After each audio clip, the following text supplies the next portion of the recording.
Deer বন্ধুরা, আশা করি সুস্থ আছো, সবাই ভালো আছো, আমিও খুব ভালো আছি। Welcome to the channel. আজকে ব্লগটা শুরু করছি রান্নাঘর থেকে।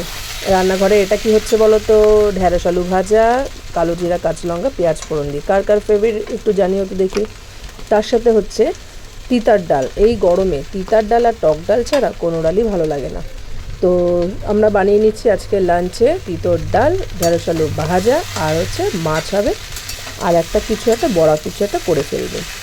আচ্ছা, ঢ্যাঁড়স আলু ভাজতে ভাজতে আমি মাছটাকে ধুয়ে ফেলবো। আজকে মাছের কালিয়া করব না ঝোল করব সেটা পরে দেখছি কী করা যায়। তার সাথে আর একটা জিনিস দেখাই, আমায় একটু বলো তো এই শাকটার নাম কি, কে কে এই শাক চেনো এবং কী কী রেসিপি হয়। আচ্ছা, কাজ করতে করতে দেখলাম ঘড়ির দিকে তাকিয়ে হঠাৎ 10টা বেজে গেল। 10টা বেজে গেছে, তাও মোটামুটি প্রায় রান্নার শেষের দিকেই, কারণ সব স্কুল আছে, স্কুল বেরিয়ে গেছে সবাই। তার সাথে সাথে আমি দেখিয়ে দিচ্ছি ডাল ফোড়ন। আমি তিতর ডালে 5 ফোড়ন দিই।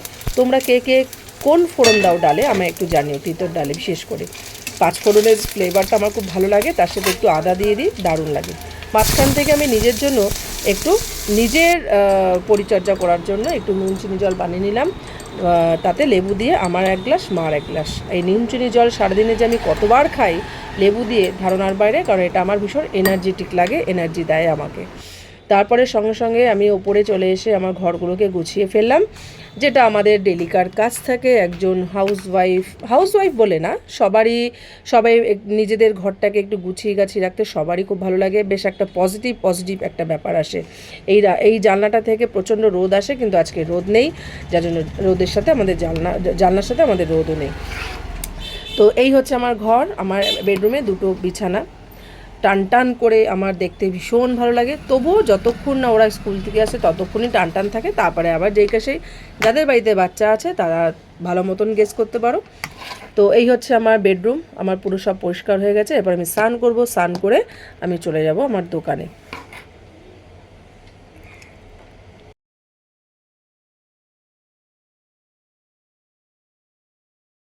দোকানে এসেও ছাড় নেই। আমার যে দোকান পরিষ্কার করে দাদা, সে দাদা আজকে আসেনি, তাই আগতেই আমাকে পরিষ্কার রাখতে হয়েছে, ঝাড় দিতে হয়েছে। দোকান না ঝাড় দিলে ভালো লাগে না। তো আজকের ব্লগটা এখানেই রাখছি। ব্লগটা যদি ভালো লেগে থাকে প্লিজ লাইক, কমেন্ট, শেয়ার করে দিও এবং সাবস্ক্রাইব করে দিও।